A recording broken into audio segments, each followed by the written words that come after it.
ಓಂ ಶ್ರೀ ಮಹಾಗಣಾಧಿಪತಿಯೇ ನಮಃ. ಓಂ ಶ್ರೀ ಮಾತ್ರೇ ನಮಃ. ಓಂ ಶ್ರೀ ಗುರುಭ್ಯೋ ನಮಃ. ಸಮಸ್ತ ಕನ್ನಡ ವೀಕ್ಷಕರಿಗೆ ನಮಸ್ಕಾರ. ನೀವು ಮೊದಲನೇ ಬಾರಿ ನಮ್ಮ ಚಾನಲ್ ನೋಡ್ತಾ ಇದ್ದರೆ ದಯವಿಟ್ಟು ಸಬ್ಸ್ಕ್ರೈಬ್ ಮಾಡಿ ಅಂತ ಹೇಳ್ತಾ, ನಿಮ್ಮ ಪ್ರೋತ್ಸಾಹ ಸದಾ ಇದೇ ರೀತಿ ಇರಲಿ ಅಂತ ಹೇಳುತ್ತಾ, ಈ ದಿನ ನಾವು ಸೆಪ್ಟೆಂಬರ್ 7ರಂದು ಮುಖ್ಯವಾಗಿ ಭಾದ್ರಪದ ಶುದ್ಧ ಹುಣ್ಣಿಮೆ ದಿನ ಬರ್ತಾ ಇರುವಂತಹ ಈ ರಾಹುಗ್ರಸ್ತ ಚಂದ್ರಗ್ರಹಣವು ಇದು ಒಳ್ಳೆಯದಾ ಅಥವಾ ಆತಂಕಗಳನ್ನು ಸೃಷ್ಟಿ ಮಾಡುತ್ತಾ ಅನ್ನುವಂತಹ ವಿಷಯಗಳನ್ನು ತಿಳ್ಕೊಳ್ಳೋಣ. ಮುಖ್ಯವಾಗಿ ಮನಸ್ಕಾರಕ ಆಗಿರುವಂತಹ ಚಂದ್ರ ನೀರಿನ ಮೇಲೆ ಈ ಹುಣ್ಣಿಮೆ ಮತ್ತು ಗ್ರಹಣದ ಸಮಯದಲ್ಲಿ ಎಷ್ಟೋ ಸಾಗರಗಳಲ್ಲಿರುವಂತಹ ನೀರನ್ನು ಈ ಒಂದು ರೀತಿ ಗೊಂದಲಕ್ಕೆ ಒಳಗಾಗ್ತಾ ಇರ್ತಾರೆ. ಅಂದರೆ ನೀರಿನ ಮೇಲೆ ಇವರ ಪ್ರಭಾವ ಅಧಿಕವಾಗಿರುತ್ತೆ. ಇನ್ನು ನಮ್ಮ ದೇಹದಲ್ಲಿ 70% 20% ನಮ್ಮ ಬಾಡಿಯಲ್ಲಿ ವಾಟರ್ ಇರುವ ಕಾರಣದಿಂದ ಮುಖ್ಯವಾಗಿ ನಮ್ಮ ಜೀವನ ವಿಧಾನದಲ್ಲಿಯೂ ಸಹ ಈ ಚಂದ್ರಗ್ರಹಣದ ಪ್ರಭಾವ ಇರುತ್ತೆ ಅಂತ ಎಷ್ಟೋ ಪರಿಶೋಧನೆಗಳ ಮುಖಾಂತರ ಕೂಡ ಗೊತ್ತಾಗಿದೆ. ಆದ್ದರಿಂದ ಈ ಗ್ರಹಣ ಸಂದರ್ಭದಲ್ಲಿ ಯಾವ ಟೈಮ್ಗೆ, ಯಾವ ಸಮಯಕ್ಕೆ ಈ ಗ್ರಹಣ ಉಂಟಾಗ್ತಾ ಇದೆ, ಯಾವ ದ್ವಾದಶ ರಾಶಿಗಳ ಮೇಲೆ ಈ ಗ್ರಹಣ ಪ್ರಭಾವವು ಯಾವ ಮಟ್ಟಿಗೆ ಇರುತ್ತೆ, ಯಾವ ವಿಷಯಗಳಲ್ಲಿ ಮುಂಜಾಗ್ರತೆ ಕ್ರಮ ತಗೋಬೇಕು, ಇನ್ ಕೇಸ್ ದೋಷ ಇರುವಂತಹ ಸಂದರ್ಭಗಳಲ್ಲಿ ಏನು ಪರಿಹಾರ ಮಾಡ್ಕೋಬೇಕು ಅನ್ನುವಂತಹ ಸಂಪೂರ್ಣ ವಿಷಯಗಳನ್ನು ಈ ವಿಡಿಯೋ ಮುಖಾಂತರ ತಿಳಿದುಕೊಳ್ಳೋಣ. ಮಂಗಳ ಕುಜ ಅಧಿಪತಿಯಾಗಿರುವಂತಹ ವೃಶ್ಚಿಕ ರಾಶಿಯವರಿಗೆ ಈ ಮುಖ್ಯವಾಗಿ ಈ ರಾಹುಗ್ರಸ್ತ ಚಂದ್ರಗ್ರಹಣ, ರಾಹು, ಚಂದ್ರ ಮತ್ತು ಶನಿ ಪರಮಾತ್ಮರು ಈಗ ಪಂಚಮದಲ್ಲಿದ್ದಾರಲ್ವಾ, ಚತುರ್ಥ ಸ್ಥಾನ. ಯಾಕಂದರೆ ಚತುರ್ಥ ಸ್ಥಾನದಲ್ಲಿ ನಿರ್ಮಾಣ ಆಗ್ತಾ ಇರುವಂತಹ ಈ ಚಂದ್ರಗ್ರಹಣ ಪ್ರಭಾವದ ಮೇಲೆ ಶನಿಯ ಪ್ರಭಾವ ಇರುತ್ತಾ ಅಂದರೆ ಖಂಡಿತ. ಯಾಕಂದರೆ ಈಗ ಈ ಶನಿ ಪರಮಾತ್ಮರು ಹಿಮ್ಮುಖ ಚಾಲನೆಯಿಂದ ಈಗ ಪಂಚಮದಲ್ಲಿ ಇದ್ದರೂ ಕೂಡ ಚತುರ್ಥ ಸ್ಥಾನದ ದೃಷ್ಟಿ ಅನ್ನೋದು ಇರುವುದರಿಂದ ಮುಖ್ಯವಾಗಿ ವೃಶ್ಚಿಕ ರಾಶಿಯವರಿಗೆ ಈ ಮೂರು ಗ್ರಹಗಳ ಈ ಗ್ರಹಣದಲ್ಲಿ ಆಗ್ತಾ ಇರುವಂತಹ ಈ ಪರಿಣಾಮವನ್ನು ನೋಡುವುದಾದರೆ, ಅದೇ ರೀತಿ ಸೂರ್ಯ ಕೇತು ಇವರಿಬ್ಬರೂ ಕೂಡ ಇವರಿಗೆ ಯಾವ ವಿಷಯಗಳಲ್ಲಿ ಮುಖ್ಯವಾಗಿ ದಶಮ ಭಾವದಲ್ಲಿ ವೃತ್ತಿ ಸ್ಥಾನದಲ್ಲಿ ಈ ಕೆಲವೊಂದು ವಿಷಯಗಳಲ್ಲಿ ಮುಂಜಾಗ್ರತೆ ಕ್ರಮ ತಗೋಬೇಕು ಅನ್ನುವಂತಹ ವಿಷಯಗಳನ್ನು ಈ ವಿಡಿಯೋ ಮುಖಾಂತರ ತಿಳಿದುಕೊಳ್ಳೋಣ. ಮುಖ್ಯವಾಗಿ ಈ ಚಂದ್ರಗ್ರಹಣವು ಸೆಪ್ಟೆಂಬರ್ 7 ರಾತ್ರಿ 9:58 ಅಂದರೆ ರಾತ್ರಿ 9:58 ಆಲ್ಮೋಸ್ಟ್ ಮಾರನೇ ದಿನ ಅಂದರೆ 12 ಗಂಟೆ ಆದಮೇಲೆ 8ನೇ ತಾರೀಕು ಬರುತ್ತಲ್ವ, 8ನೇ ತಾರೀಕು 1:26 ಆಲ್ಮೋಸ್ಟ್ 3:30 ಗಂಟೆ ಕಾಲ ಈ ಚಂದ್ರಗ್ರಹಣ ಅನ್ನೋದು ಸಂಭವ ಆಗ್ತಾ ಇದೆ, ನಿರ್ಮಾಣವಾಗ್ತಾ ಇದೆ. ಆದ್ದರಿಂದ ಈ ಚಂದ್ರಗ್ರಹಣ ಪ್ರಭಾವವು ಮುಖ್ಯವಾಗಿ ಕುಂಭರಾಶಿಯ ಶತಭಿಷ ನಕ್ಷತ್ರದ 2ನೇ ಪಾದದಿಂದ ಈ ಗ್ರಹಣ ಅನ್ನೋದು ನಿರ್ಮಾಣವಾಗ್ತಾ ಇದೆ.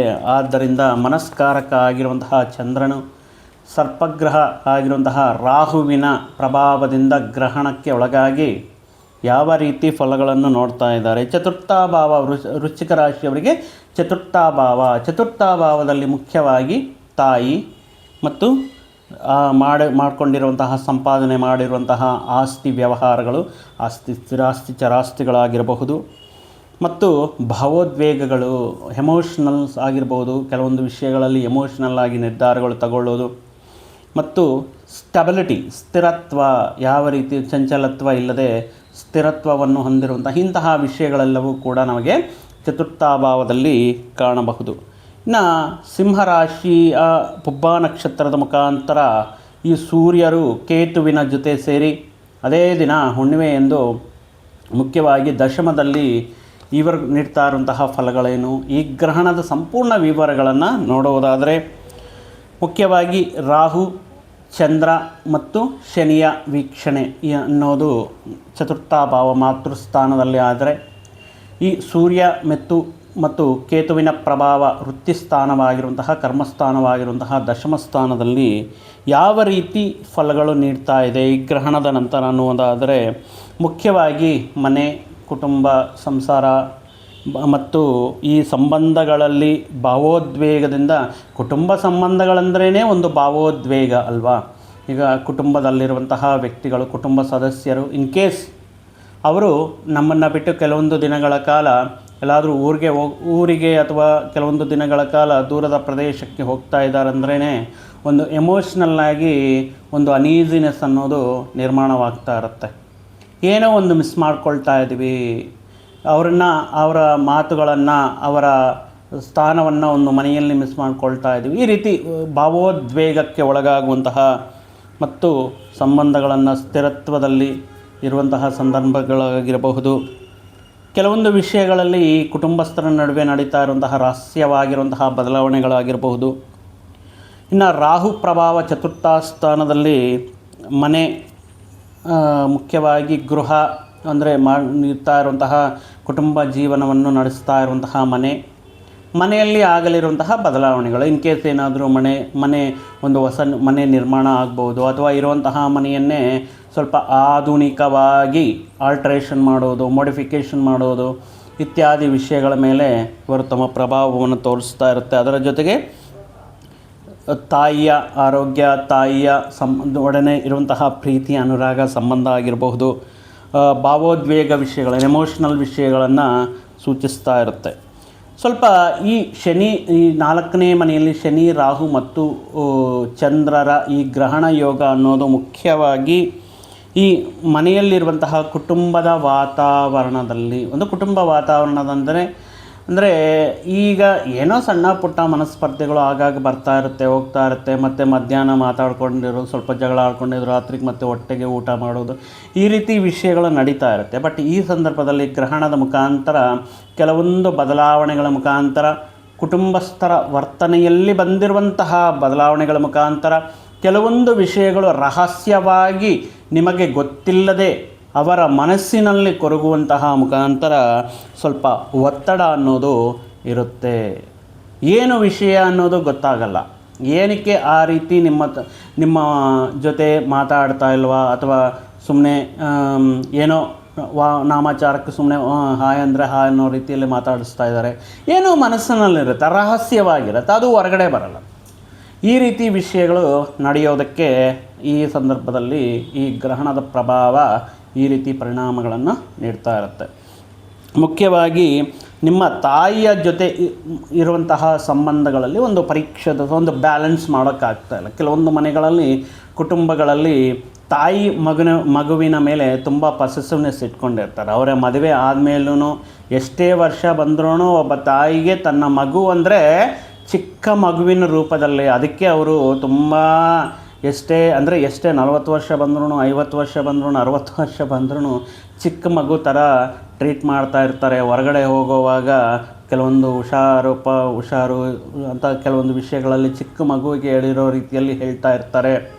ಅದೇ ರೀತಿ ಕೆಲವೊಂದು ಸಂದರ್ಭಗಳಲ್ಲಿ ಬೈತಾ ಇರ್ತಾರೆ, ಬೈಗುಳ ಮಾಡ್ತಾ ಇರ್ತಾರೆ. ಯಾಕಂದರೆ ಅವ್ರ ಮಗು ಅಲ್ವಾ, ಎಷ್ಟೇ ವಯಸ್ಸು ಬಂದ್ರೂ ಅವರ ದೃಷ್ಟಿಯಲ್ಲಿ ಅದು ಮಗುನೇ. ಆದ್ದರಿಂದ ಈ ಸಂದರ್ಭದಲ್ಲಿ ಕೆಲವೊಂದು ಈ ಸಂಬಂಧಗಳು, ತಾಯಿಯ ಜೊತೆ ಇರುವಂತಹ ಸಂಬಂಧಗಳಲ್ಲಿ ಕೆಲವೊಂದು ಪರೀಕ್ಷೆ ಮಾಡುವ ರೀತಿಯಲ್ಲಿ, ಈಗ ಒಂದು ಕಡೆ ಕೆಲವೊಂದು ಮನೆಗಳಲ್ಲಿ ತುಂಬ ಜನ ತಮ್ಮ ಸ್ಮಾರ್ಟ್ನೆಸ್ಸಿಂದ ನ್ಯೂಟ್ರಲ್ ಆಗಿ ನಡ್ಕೊಂಡು ಹೋಗ್ತಾ ಇರ್ತಾರೆ. ಬಟ್ ಕೆಲವೊಂದು ಸಂಬಂಧಗಳಲ್ಲಿ ಈ ಕಡೆ ತಾಯಿನ ಅಥವಾ ಸಂಗಾತಿಯ ಅನ್ನುವ ರೀತಿಯಲ್ಲಿ ಈ ಸಂಬಂಧಗಳಲ್ಲಿ ಬ್ಯಾಲೆನ್ಸ್ ಮಾಡೋದಕ್ಕೆ ಅಥವಾ ನ್ಯೂಟ್ರಲೈಸ್ ಮಾಡೋದಕ್ಕೆ ಅಥವಾ ಹೊಂದಾಣಿಕೆ ಮಾಡೋದಕ್ಕೆ ತುಂಬ ಜನ ಕಷ್ಟ ಬೀಳ್ತಾ ಇರ್ತಾರೆ. ಸೊ ಇಂತಹ ಸಮಯದಲ್ಲಿ ಇಲ್ಲಿ ತಾಯಿಗೆ ಇಂಪಾರ್ಟೆನ್ಸ್ ಕೊಡಬೇಕಾ, ಇಲ್ಲ ಸಂಗಾತಿಗೆ ಇಂಪಾರ್ಟೆನ್ಸ್ ಕೊಡಬೇಕಾ, ಅಥವಾ ತಾಯಿಗೆ ಇಂಪಾರ್ಟೆನ್ಸ್ ಕೊಡಬೇಕಾ, ಅಥವಾ ವೃತ್ತಿ ಉದ್ಯೋಗಕ್ಕೆ ಇಂಪಾರ್ಟೆನ್ಸ್ ಕೊಡಬೇಕಾ, ತಾಯಿ ಏನಾದರೂ ಎಲ್ಲಿಗಾದರೂ ಕರ್ಕೊಂಡೋಗಪ್ಪ ಅಂತ ಹೇಳಿರ್ತಾರೆ. ಬಟ್ ಇಲ್ಲಿ ಬೇರೆ ಇನ್ನೊಂದು ರೀತಿ ಸಂಗಾತಿ ಮತ್ತೊಂದು ವಿಷಯ ಹೇಳಿರ್ತಾರೆ. ಈ ರೀತಿ ಸಂಬಂಧಗಳಲ್ಲಿ ಕೆಲವೊಂದು ಪರೀಕ್ಷೆ ನೀಡುವಂತಹ ಪರೀಕ್ಷೆಯ ರೀತಿಯಲ್ಲಿ ಕೆಲವೊಂದು ಸಂದರ್ಭಗಳು ಅನ್ನೋದು ನಿಮ್ಮನ್ನು ಆತಂಕಕ್ಕೆ ಸಿಲುಕಾಕಿಸುತ್ತೆ. ಇನ್ನು ಕೆಲವೊಂದು ಆಸ್ತಿಗೆ ಸಂಬಂಧಪಟ್ಟಿರುವಂತಹ ರಿಜಿಸ್ಟ್ರೇಷನ್ ಮಾಡ್ಕೊಂಡಿರ್ತೀರ, ಎಲ್ಲ ಡಾಕ್ಯುಮೆಂಟ್ಸ್ ಎಲ್ಲ ರೆಡಿಯಾಗಿರುತ್ತೆ. ಬಟ್ ಅದು ನಿಮ್ಮ ಕೈಗೆ ಸೇರೋದಕ್ಕೆ ಏನೋ ಒಂದು ವಿಳಂಬ, ಏನೋ ಒಂದು ಆತಂಕ, ಲೇಟ್ ಆಗ್ತಾ ಇರುತ್ತೆ. ಸೊ ಈ ಆಸ್ತಿಗೆ ಮತ್ತು ಮುಖ್ಯವಾಗಿರುವಂತಹ ಡಾಕ್ಯುಮೆಂಟ್ಸ್ನ ಪಡೆಯೋದಕ್ಕೆ ಇನ್ನೂ ಕೆಲವೊಂದು ದಿನಗಳ ಕಾಲ ಕಾಯಬೇಕಾ ಅನ್ನುವ ರೀತಿಯಲ್ಲಿ ಈ ಆಲಸ್ಯ, ವಿಳಂಬತೆ ಅನ್ನೋದು ಆಗ್ತಾ ಇರುತ್ತೆ. ಇನ್ನು ದಶಮ ಭಾವದಲ್ಲಿ ಗ್ರಹಗಳಿಗೆ ರಾಜ ಆಗಿರುವಂತಹ ಈ ಸೂರ್ಯ ಮತ್ತು ಕೇತು, ಮೋಕ್ಷಕಾರಕ ಆಗಿರುವಂತಹ ಕೇತು, ಇವರಿಬ್ಬರ ಸಂಚಾರ ಅನ್ನೋದು ನೋಡಿದ್ರೆ ವೈಯಕ್ತಿಕವಾಗಿ ನಿಮಗೆ ಬರುವಂತಹ ಈ ದಶಮ ಭಾವ ಅಂದ್ರೇ ಒಂದು ಪಬ್ಲಿಕ್ ಇಮೇಜ್ ಆಗಿರ್ಬೋದು, ನೀವು ಮಾಡುವಂತಹ ಕೆಲಸ ಆಗಿರ್ಬೋದು, ಒಂದು ಡಿಗ್ನಿಟಿ ಲೈಫ್ ಸ್ಟೈಲ್ ಆಗಿರ್ಬೋದು, ನಿಮ್ಮ ಮಾತಿಗೆ ಬೆಲೆ ಆಗಿರ್ಬೋದು ಇತ್ಯಾದಿ ವಿಷಯಗಳನ್ನು ಇಂಡಿಕೇಟ್ ಮಾಡ್ತಾ ಇರುತ್ತೆ. ಆದ್ದರಿಂದ ಮಾಡುವಂತಹ ವೃತ್ತಿ ಉದ್ಯೋಗಗಳಲ್ಲಿ ಆಕಸ್ಮಿಕವಾಗಿ ಕೆಲವೊಂದು ಬದಲಾವಣೆಗಳಾಗಬಹುದು. ಅಂದರೆ ಕೆರಿಯರಲ್ಲಿ ಸಡನ್ನಾಗಿ ನೀವು ಉದ್ಯೋಗ ವೃತ್ತಿ ಉದ್ಯೋಗಗಳಲ್ಲಿ ತೊಡ್ಕೊಂಡಿರ್ತೀರ. ಬಟ್ ಆಕಸ್ಮಿಕವಾಗಿ ನಿಮಗೆ ಒಂದು ಥಾಟ್ ಬರುತ್ತೆ, ನಾನು ಯಾಕೆ ಓನ್ ಬಿಸ್ನೆಸ್ ಸ್ಟಾರ್ಟ್ ಮಾಡ್ಬೋದು, ಅಥವಾ ಒಂದು ವ್ಯಾಪಾರವನ್ನು ಆಯ್ಕೆ ಮಾಡ್ಕೊಂಡಿರ್ತೀರ, ಆ ವ್ಯಾಪಾರವನ್ನು ನಿಲ್ಲಿಸಿ ಮತ್ತೊಂದು ವ್ಯಾಪಾರಕ್ಕೆ ಕೈ ಹಾಕೋದು. ಈ ರೀತಿ ಆಕಸ್ಮಿಕವಾಗಿ ಕೆಲವೊಂದು ಬದಲಾವಣೆಗಳು ಆಗುವುದಕ್ಕೆ ಚಾನ್ಸಸ್ ಇರುತ್ತೆ. ಇನ್ನು ನಿಮಗೆ ಇರುವಂತಹ ಹೆಸರು, ಈಗಿರುವಂತಹ ಪಬ್ಲಿಕ್ ಇಮೇಜ್, ನಿಮಗೆ ಒಂದು ಹೊರಗಡೆ ಸಮಾಜದಲ್ಲಿ ಸೊಸೈಟಿಯಲ್ಲಿ ನಿಮಗಂತೂ ಒಂದು ಹೆಸರು, ಸ್ಥಾನ, ಮಾನ, ನೇಮ್, ಫೇಮ್ ಇರುತ್ತೆ.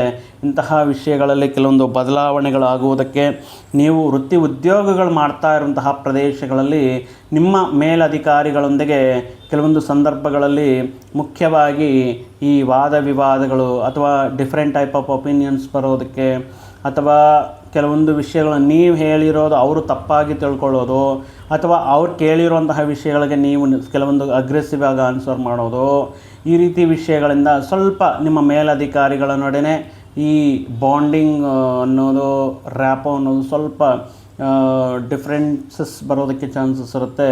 ಇಂತಹ ವಿಷಯಗಳಲ್ಲಿ ಹುಷಾರಾಗಿ ವ್ಯವಹಾರ ಮಾಡ್ಕೋಬೇಕಾಗಿರುತ್ತೆ.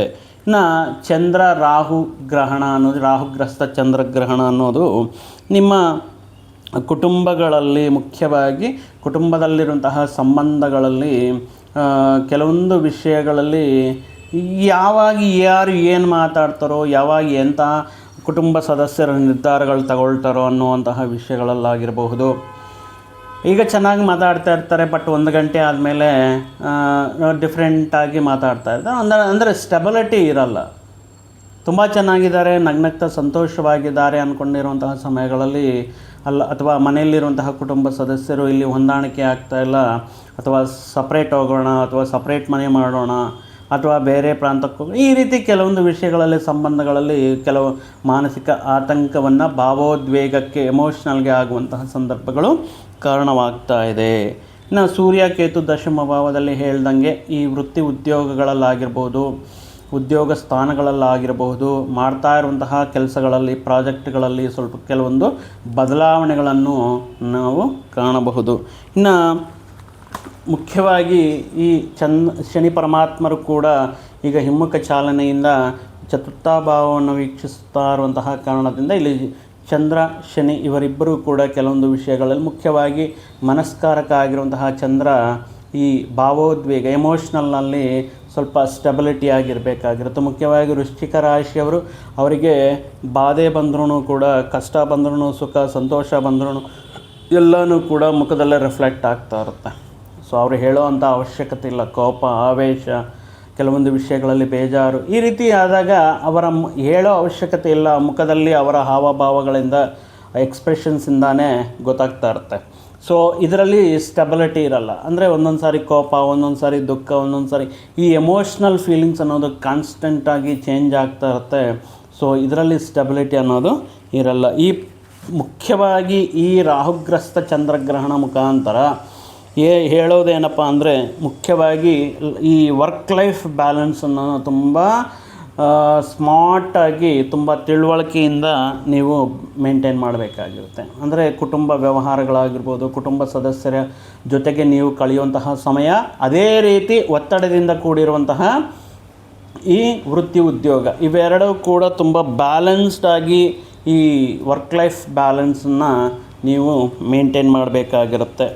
ಇನ್ನು ಒಳ್ಳೆಯ ವಿಷಯ ಏನಪ್ಪ ಅಂದರೆ, ಇಂದಿನ ದಿನಗಳಲ್ಲಿ ಏನಾದರೂ ಒಂದು ವಾದ ವಿವಾದಗಳು ನಡೆದು, ಅಥವಾ ಆಸ್ತಿಯ ವಿಷಯಗಳಲ್ಲಿ, ಹಂಚಿಕೆ ವಿಷಯಗಳಲ್ಲಿ, ಅಥವಾ ಪಿತ್ರಾರ್ಜಿತ ಮುಖಾಂತರ ಬರುವಂತಹ ಕೋರ್ಟ್ ಕೇಸ್ ವ್ಯವಹಾರಗಳಲ್ಲಿ ಏನಾದರೂ ಸಮಸ್ಯೆಗಳಿರುವಂತಹ ಸಂದರ್ಭಗಳಲ್ಲಿ, ಮುಖ್ಯವಾಗಿ ಈಗ ಒಂದು ಹಂತಕ್ಕೆ ಅಂದರೆ ಕ್ಲೈಮಾಕ್ಸ್, ಆಲ್ಮೋಸ್ಟ್ ಪರಿಷ್ಕಾರ ಮಾಡುವಂತಹ ದಿಶೆಗೆ ಇವೆಲ್ಲವೂ ಕೂಡ ಅನುಕೂಲವಾಗ್ತಾ ಇರುತ್ತೆ. ಚಿರಸ್ಥಿರ ಚರಾಸ್ತಿಗಳ ಯೋಗ ಅನ್ನೋದು ಮುಖ್ಯವಾಗಿ ನಿಮಗೆ ಅನುಕೂಲವಾಗಿ ಫಲಗಳನ್ನು ನೀಡುವಂತಹ ಸಂದರ್ಭಗಳು ಬರಬಹುದು. ಇನ್ನು ಎಮೋಷ್ನಲ್ಲಾಗಿರುವಂತಹ ಸಂದರ್ಭಗಳಲ್ಲಿ ಸ್ಟೆಬಿಲಿಟಿ ಇರಲ್ಲ.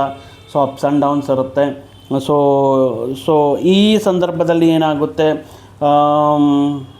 ಮುಖ್ಯವಾಗಿ ನೀವು ಈ ವೃತ್ತಿ ಉದ್ಯೋಗಗಳ ಮುಖಾಂತರ ಆಗಿರ್ಬೋದು, ಕೆಲವೊಂದು ವಿಚಾರಗಳ ಮುಖಾಂತರ ಆಗಿರ್ಬೋದು, ಅಥವಾ ವೈಯಕ್ತಿಕ ವಿಷಯಗಳ ಮುಖಾಂತರ ಕೆಲವೊಂದು ದಿನಗಳ ಕಾಲ ತಾತ್ಕಾಲಿಕವಾಗಿ ಕುಟುಂಬಕ್ಕೆ ಮನೆಗೆ ದೂರವಾಗಿ ವಾಸಿಸುವಂತಹ ಸಂದರ್ಭಗಳು ಬರಬಹುದು. ಒಂದು 3 ಮಂತ್ಸ್ ಟ್ರೈನಿಂಗ್ ಅಂತನೋ, ಅಥವಾ ಒಂದು 2 ಮಂತ್ಸು ಬೇರೆ ನಗರದಲ್ಲಿರುವಂಥ ಆಫೀಸ್ಗೆ ಹೋಗ್ಬೇಕಂತನೋ, ಈ ರೀತಿ ಕೆಲವೊಂದು ಸಂದರ್ಭಗಳು ಅನ್ನೋದು ನಿಮ್ಮನ್ನು ಕುಟುಂಬದಿಂದ ಕೆಲವೊಂದು ದಿನಗಳ ಕಾಲ ಈ ದೂರ ಹೋಗುವಂತಹ, ದೂರ ಪ್ರದೇಶದಲ್ಲಿ ವೃತ್ತಿ ಉದ್ಯೋಗಗಳನ್ನು ಕಂಪ್ಲೀಟ್ ಮಾಡುವಂತಹ ಸಂದರ್ಭಗಳನ್ನು ತರುವಂತಹ ಅವಕಾಶ ಇರುತ್ತದೆ. ಮುಖ್ಯವಾಗಿ ಮನೆಯಲ್ಲಿ ಎಲ್ಲರನ್ನ ಒಂದೇ ರೀತಿಯಲ್ಲಿ ಆಗಿರುವಂತಹ ಅಶಾಂತಿ, ಮನೆಯಲ್ಲಿರುವಂತಹ ಡಿಫ್ರೆಂಟ್ ಟೈಪ್ ಆಫ್ ಒಪಿನಿಯನ್ಸ್ ಆಗಿರ್ಬೋದು, ಮನೆ ಕುಟುಂಬ ಸದಸ್ಯರ ಮಧ್ಯೆ ಒಂದು ಹೊಂದಾಣಿಕೆ ತರಬೇಕು ಅಂದರೆ ಕೆಲವೊಂದು ಈ ವ್ರತಗಳಾಗಿರ್ಬೋದು, ಹಬ್ಬಗಳಾಗಿರ್ಬೋದು, ಈ ರೀತಿ ಕೆಲವೊಂದು ವಿಚಾರಗಳನ್ನು ನೀವೇ ಮುಂದೆ ನಿಂತು ಆಚರಿಸುವುದರಿಂದ ಎಲ್ಲರಲ್ಲೂ ಕೂಡ ಆ ದೇವರ ಅನುಗ್ರಹವೂ ಸಿಗುತ್ತೆ. ಎಲ್ಲರೂ ಇಂತಹ ವಿಚಾರಗಳಲ್ಲಿ, ಪೂಜೆ ಪುನಸ್ಕಾರಗಳಲ್ಲಿ, ವ್ರತಗಳಲ್ಲಿ ಸೇರೋದರಿಂದ ಮತ್ತೆ ಅವರ ಮಧ್ಯೆ ಇರುವಂತಹ ಅಪಾರ್ಥಗಳೆಲ್ಲವೂ ಕೂಡ ಬಗೆಹರಿದು ಮತ್ತೆ ಅವರು ಎಗೈನ್ ನಿಮ್ಮ ಎಕ್ಸ್ಪೆಕ್ಟೇಷನ್ಗೆ ತಕ್ಕಂತೆ ವ್ಯವಹಾರ ಮಾಡೋದಕ್ಕೆ ಅನುಕೂಲವಾಗಿರುತ್ತೆ. ಹಣಕಾಸಿನ ವಿಷಯಗಳಲ್ಲಿ ಮುಖ್ಯವಾಗಿ ಗ್ರಹಣದ ಪ್ರಭಾವ ಯಾವ ರೀತಿ ಇರುತ್ತೆ ಅಂದರೆ, ಕೆಲವೊಂದು ಏನಾದರೂ ಒಂದು ಆಸ್ತಿ ಕೊಳ್ಳಬೇಕು ಅಥವಾ ಮಾರಬೇಕು ಎನ್ನುವಂತಹ ಸಂದರ್ಭಗಳು ಬಂದಾಗ ನೀವು ಮಾಡುವಂತಹ ಈ ಕ್ರಯ ವಿಕ್ರಯಗಳಲ್ಲಿ ಇನ್ ಕೇಸ್ ಏನಾದರೂ ಡಾಕ್ಯುಮೆಂಟ್ಸ್ ಸರಿ ಇಲ್ಲ ಅಂತಾನೋ, ಅಥವಾ ಕೊಡಬೇಕಾಗಿರುವಂಥ ಅಂದರೆ ಪರ್ಚೇಸ್ ಮಾಡಬೇಕಾಗಿರುವಂತಹ ಪಾರ್ಟಿ ಈ ತಿಂಗಳಲ್ಲಿ ಬರೋಲ್ಲ, ನೆಕ್ಸ್ಟ್ ತಿಂಗಳಲ್ಲಿ ಇಟ್ಕೊಳ್ಳೋಣ, ಅಥವಾ ಕೊಳ್ಳುವಂತಹ ವ್ಯಕ್ತಿ ಈಗ ಕ್ಯಾಶ್ ಇಲ್ಲ, ಸ್ವಲ್ಪ ಅಡ್ವಾನ್ಸ್ ಇದೆ, ನಾನು ಮುಂದೆ 2 ತಿಂಗಳು ಆದಮೇಲೆ, ಅಂದರೆ ಏನೋ ಒಂದು ಆತಂಕ, ವಿಳಂಬತೆ ಅನ್ನೋದು ಈ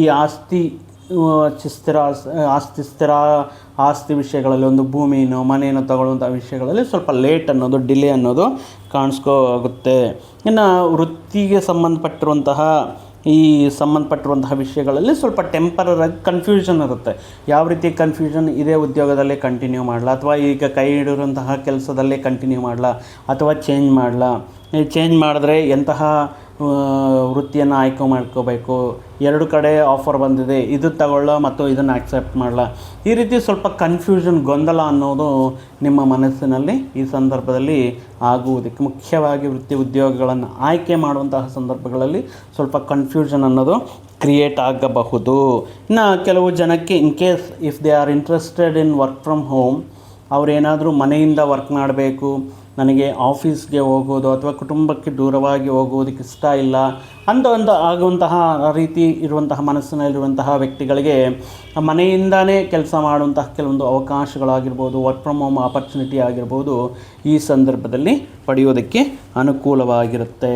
ಇನ್ನು ಆರೋಗ್ಯದ ಮೇಲೆ ಏನಾದರೂ ಈ ಗ್ರಹಣ ಪ್ರಭಾವ ಬೀರ್ತಾ ಇದೆ ಅಂದರೆ, ಖಂಡಿತ ಮನಸ್ಕಾರಕ್ಕಾಗಿರುವಂತಹ ಚಂದ್ರನು ಇಲ್ಲಿ ರಾಹುಗ್ರಸ್ತವಾಗಿ ಗ್ರಹಣವನ್ನು ಮಾಡ್ತಾ ಇರುವಂತಹ ಆತಂಕ ಬೀಳುವಂತಹ ಅವಶ್ಯಕತೆ ಇಲ್ಲ. ಗ್ರಹಣಗಳು ಬರ್ತಾ ಇರುತ್ತೆ, ಹೋಗ್ತಾ ಇರುತ್ತೆ, ಬಟ್ ನಮ್ಮ ಆರೋಗ್ಯದ ಬಗ್ಗೆ ನಾವೇ ಕಾಳಜಿಯನ್ನು ವಹಿಸಬೇಕಾಗಿರುತ್ತೆ. ಸರಿಯಾದ ಟೈಮ್ಗೆ ತಿಂಡಿ ತಿನ್ನೋದಾಗಿರ್ಬೋದು, ಸರಿಯಾದ ಟೈಮ್ಗೆ ಆಹಾರ ಸೇವನೆ, ದೈಹಿಕ ವ್ಯಾಯಾಮ, ಪ್ರಾಪರ್ ವಾಕಿಂಗ್. ನಿಮ್ಮಲ್ಲಿ ಎಷ್ಟು ಜನ ಪರ್ ವೀಕ್ಗೆ ಅಟ್ಲೀಸ್ಟ್ ಒಂದು 5 to 6 ಕಿಲೋಮೀಟರ್ಸ್ ವಾಕ್ ಮಾಡ್ತಾ ಇದ್ದೀರಾ ಅನ್ನೋದು ನೀವೇ ಕ್ವಶನ್ ಮಾಡ್ಕೋಬೇಕಾಗಿರುತ್ತೆ.